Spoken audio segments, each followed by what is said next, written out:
What's up, everybody? I'm John Middlekauff. You know what I need you to do.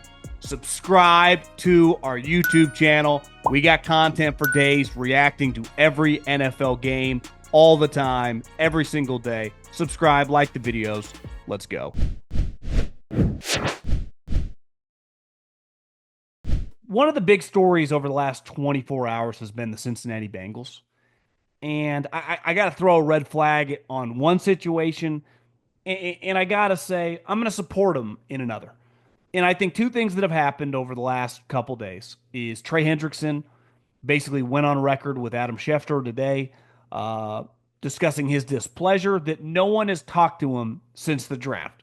There have been no communications on a new contract.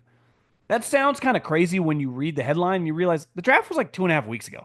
It's like we're acting like this was 4 months ago. I don't think it's that crazy. We're focused on the draft and we're focused on getting the guys in.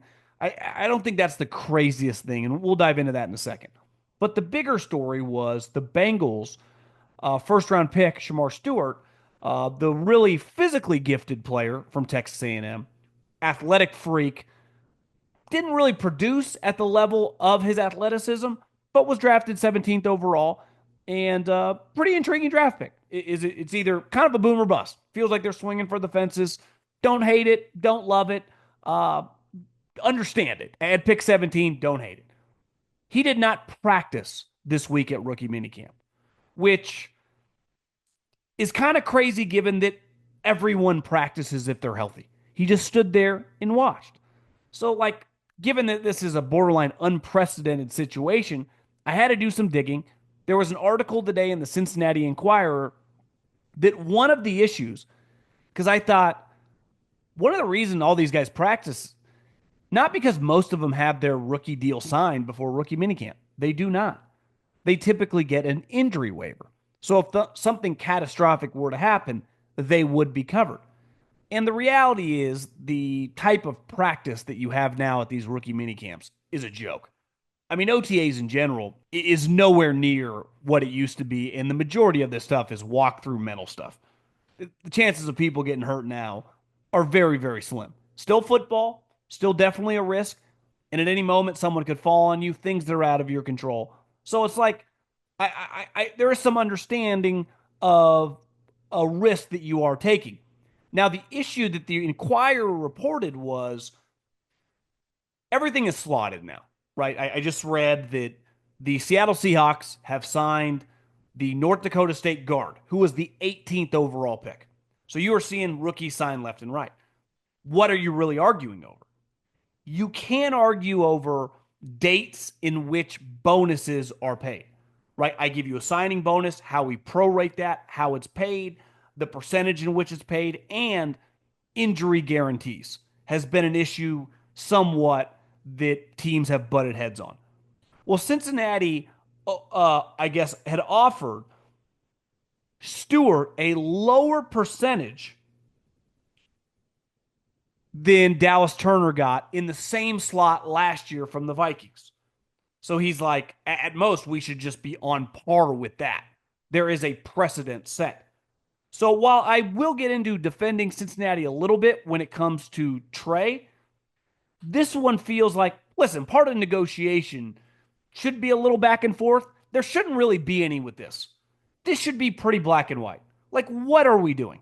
It's one thing to lowball a player that's a free agent because he's highballing you and you end up meeting in the middle. Is highball even a term? You know what I mean. He comes in low, I come in high, and we eventually know we're going to meet in the middle, right? You list your house overpriced for $1 million. I come in at 850. I know we're going to end up meeting at 928 and be cool with it. I know you'll take it. Your agent's already told my agent.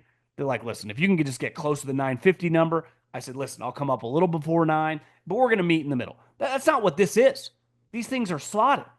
In Cincinnati, like, I think sometimes when you get a negative, there's like a narrative or a talking point about you as a human being, as a company, as a franchise, it's hard to shake that, right? And I would say when people think about Cincinnati, their first reaction is somewhat negative. It's like, kind of a low level franchise. So when this story comes out, it's easy for everyone to pile on them. Where if you're a high level franchise, like if I had told you that Howie Roseman or Les Snead was in a standoff about a situation like this, those guys would get the benefit of the doubt. You'd be like, what's up with that fucking agent? And here's the reality of agents. The agent of the player does not give a shit about the team. That is not his job. I think sometimes they overhype, like, I love my guys, I love my relation. No, you're in the business of getting your 2, 5, whatever your points are on the deal to make money so that your 17-year-old drives a Mercedes as well. Like, this is a business. Let's not get it twisted. You can say it's a human business, and it is. You're representing players, but you wouldn't be doing this. You're not doing this for charity here. You're doing it because there's a lot of money on the line, and ideally, you're buying in early to get that second contract and really go cha-ching. So, like the objective of the agent and the objective of the team are never going to be the same. The team only cares about doing what's best short and long term for the franchise and trying to win. The agent just does not give a shit. The player he represents might, but the agent does not. But in a situation like this, like, I'm sorry, bad look for the Bengals. Also, just bizarre. Like, of course, this happens to the Bengals. Now, the Trey Hendrickson thing is a little, uh, I would say there's a little more gray area. He's 30 years old, will be 31. Just had a career 2 years where he had 35 sacks. Would you be in the business of giving $100+ million to a guy that broke out in his career at 29 and 30 years old? Because I don't know, I might struggle with that. Like, it'd be one thing. It's like, hey, man, you could get me for 2 years and $60 million. I don't think he's signing that contract. He's looking at Max Crosby. He's looking at Myles Garrett. Like, he wants a long-term, huge deal. And while they just signed their 2 wide receivers, those guys are younger players. Trey Hendrickson was not a guy they drafted. He was a guy they got because it did not work out for him in his first stop. And part of that was injuries. Part of that was just figuring out how to become a pass rusher. And he's come into his own, and he's been an excellent, dominant player. But I do understand if I ran the organization, and I think this is how it would be if the Ravens ran it, if the Eagles ran it, if the Chiefs ran it. This isn't just a no-brainer. Here, Trey, here's your blank check. And I think for him, and I saw J.J. Watt tweeting like, of course, they told him, have another big year and then we'll take care of you. Yeah, this guy's his business. This is one of those things that if it's a little more complicated than just give him a bunch of money. Like, ultimately, T. Higgins is getting a lot of money no matter what. The Bengals just had to decide, like, are we going to invest a lot of money in 2 players at the same position? This is one of those where even good teams would be like, yeah, we're going to hesitate on giving an older player that much money. Now, maybe he goes on to have 3 more years, no injuries, kicks ass, and you look back and go, God, it was a no-brainer. But what if, like, you're a year and a half in, you're like, God, he's already banged up again? Because he was early on in his career. So I think it's easy for him to come out and kind of paint the Bengals as the bad guy, and no one is going to defend them because of what's going on with their rookie. But I do think this situation's a little more complicated. And they're going, you're not a free agent. It's not like we're franchising you. You're on a contract for $15 million.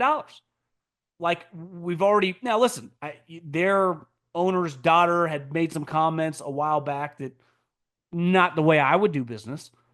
But I also think Trey coming out like this, I don't think that's helping his cause either.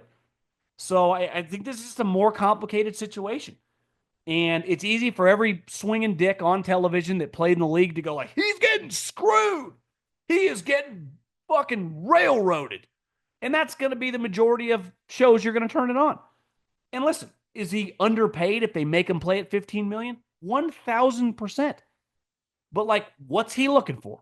What deal would he be willing to sign? Because if he goes Max Crosby or Myles Garrett, I got to say, no, dog, not for me. And the problem is, if you're the Bengals, like, what's his market?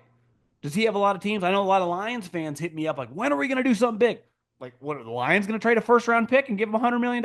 No chance. So, because that would be crazy business. The Rams, maybe they get back to their roots. They got 2 first-round picks. You never know. But I don't think that one is as like black and white, right and wrong, judging each side, as I feel like it's made out to be on the interweb.